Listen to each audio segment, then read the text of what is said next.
je termine toujours sur l'utilisation de JTable pour pouvoir afficher mes informations. Donc j'ai été au niveau des informations de la base de données, donc j'étais au niveau de la constructeur de la classe JTable. Pour pouvoir utiliser, bien instancier un objet de JTable, je vais utiliser le troisième type de constructeur, le constructeur JTable, avec deux paramètres. Le premier paramètre, c'est des données sous forme de tableau. Et le deuxième, c'est un tableau avec les noms des colonnes. Bien, donc je vais utiliser ce troisième constructeur. Donc, puisque j'ai récupéré les lignes de ma base de données ici par cette, c'est-à-dire cette portion de code, j'ai créé une liste pour stocker les lignes de la BDD. D'accord, une liste que j'ai appelée data. Et je vais utiliser une boucle pour pouvoir, c'est-à-dire parcourir ma base de données ligne par ligne, et je vais la récupérer dans le tableau line. D'accord? Et ce tableau line va être ajouté à ma liste, qui est une liste. Chaque élément de la liste est un tableau, array list de cette liste. Bien. Donc, une fois récupéré chaque ligne de la table, d'accord, je vais la convertir en un tableau. Pourquoi? Parce que le constructeur ici, JTable, on doit ici avoir un tableau et pas une liste. Donc, je dois convertir ma liste qui contient les lignes de ma base de données. Je vais les convertir en tableau en utilisant, bien sûr, la méthode toArray. Et je vais utiliser la méthode stream pour pouvoir organiser mon tableau. Donc, stream.toArray, et ici, je lui passe comme paramètre ma liste, c'est data. D'accord? Object data. Bien, une fois que j'ai instancié mon objet JTable, que j'ai appelé table, d'accord? Donc, je vais lui ajouter, c'est-à-dire add table, get table header, l'entête qui contient les noms des colonnes, bien sûr les colonnes de ma base de données, et puis bien de ma table, la table adjacence, et puis je vais ajouter la table, c'est-à-dire avec les lignes de ma base de données. Bien, et puis je vais utiliser cette visible true pour pouvoir visualiser mon JTable, et je vais exécuter.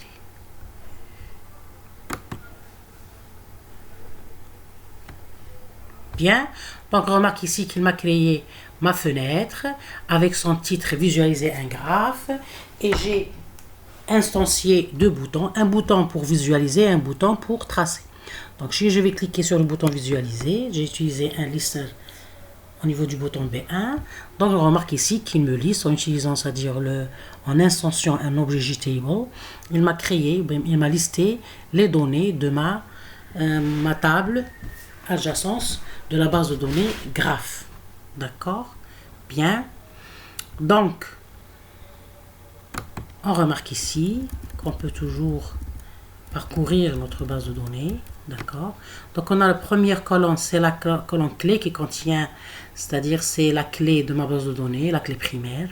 Et on remarque qu'elle est auto-incrémentable. Donc, chaque fois que j'ajoute un enregistrement, il y a c'est-à-dire incrémentation plus 1. Donc 1, 2, 3, 4 jusqu'à 12. Donc on a 12. Pourquoi on a 12? Parce qu'on a 12 liens, 12 arêtes. Et puis on a les sommets ici. On a les successeurs de chaque sommet et la pondération de chaque, bien sûr, chaque arête, c'est-à-dire le lien entre deux sommets. Donc si on revient à notre graphe, on remarque ici que on a A, B, C, D, E. Donc par exemple, on va voir le sommet A. Donc A, il a deux liens. Un lien avec le sommet B et un lien avec le sommet D. Donc, le A, il a comme successeur B et comme successeur D. Donc, pour A comme successeur B, la pondération est égale à 7. Et comme successeur D, la pondération est égale à 5. Donc, si on revient à notre table, donc on voit ici que A, il a comme successeur B et comme pondération 7. Vous voyez? Je vais la mouvementer un petit peu, vous voyez. Donc on a AB, donc AB, pondération 7. Et pourquoi il est 0.0? Parce qu'on a le 7, l'enregistrement 7, il est de type float. Puis on a A, il a comme successeur D, donc A, il a comme successeur D est comme pondération 5. Donc A, D, pondération 5. Bien. B, on a 1, 2, 3, 4. On a 4 liens. B, il a un lien avec A, avec D, avec E et avec C. Donc on remarque qu'on a créé le lien avec C, D, le E. Pour le A, je n'ai pas, c'est-à-dire répéter le lien B avec A parce que ici, le sens n'a pas d'importance. C'est un graphe non orienté. Donc on a des arêtes et pas des arcs. Le sens ici, il n'est pas pris en considération. Donc, ce n'est pas la peine de, c'est-à-dire de ressaisir B comme successeur A parce que ça va être une redondance. Donc qui dit AD, c'est DA. C'est la même chose parce qu'on a ici un graphe non orienté. Bien. Donc B, la relation avec C, BC comme pondération 8. Donc B, il a comme successeur C et la pondération est égale à 8. Bien. Donc, j'ai saisi mon graphe sous forme de table dans une base de données. Je l'ai visualisé, d'accord. Ici, on remarque qu'il y a l'autre bouton tracer. Donc ici, on a qu'à tracer notre graphe en, bien sûr, activant le bouton tracer. Donc ici, je ne l'ai pas encore activé. On va le faire dans la vidéo qui va suivre. Bien. Donc je ferme ma fenêtre. Je vais revenir à mon... Ici, c'est l'exécution console parce que chaque fois que je charge mon pilote, pour pouvoir tester que c'est-à-dire le chargement du pilote était réussi, je vais faire un système.out. Donc, automatiquement, chargement du pilote réussi, connexion à la base de données réussie, la création et exécution de la requête SQL que j'ai visualisée sous forme en utilisant bien sûr une interface graphique. Bien. Donc, ici, je remarque ici qu'il y a ici le triangle jaune. Ça veut dire que j'ai une erreur sémantique. Je vais la corriger. On a dit qu'il faut toujours bien corriger nos erreurs sémantiques ou bien nos warnings. Donc, je remarque ici, je vais chercher le triangle jaune pour m'indiquer mon erreur sémantique. Bien. Donc, je remarque qu'il est au niveau des librairies importées. Donc, il y a des librairies importées non utilisées. Donc, the important Java WAW graphics is never used. Donc, j'ai importé une bibliothèque qui n'est jamais utilisée. Vaut mieux la remover, c'est-à-dire la supprimer parce que je charge mon processus c'est-à-dire sans utilité. Vaut mieux utiliser que les librairies dont j'ai besoin. La même chose pour AW Rectangle. Donc, je vais la remover. Donc, je vais la corriger en utilisant bien sûr la même chose. Donc, remove unused import. Bien. Donc, je remarque ici que j'ai pas d'erreur sémantique. Très bien. Mon application, elle est performante. Si j'exécute, j'ai aucun problème.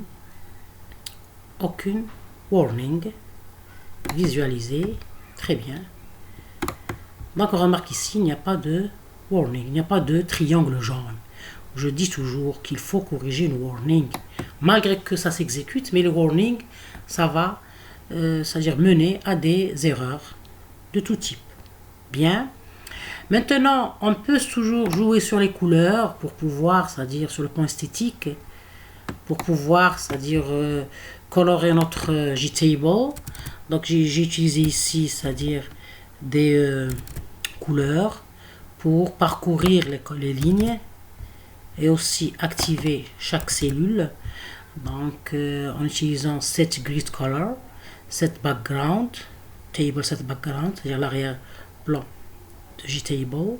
Ici, set grid color pour parcourir, c'est-à-dire pour tracer les colonnes, bien les, comment dirais-je, les droites de chaque colonne. Et set selection foreground, light gray, lorsqu'on sélectionne une cellule. Et cette selection background, après la sélection, il y a changement de couleur. Donc, si je vais exécuter, bien, je clique sur le bouton visualiser. Donc, on remarque que le background est devenu orange, selon, c'est-à-dire dans la spécificité orange. Les traits, bien, c'est-à-dire les droites qui spécifient les colonnes sont devenues noires, parce que j'ai utilisé le black, d'accord. Et puis, si je sélectionne un sommet, ça va être bleu. Vous voyez? Donc, c'est une notion de couleur pour pouvoir, c'est-à-dire spécifier notre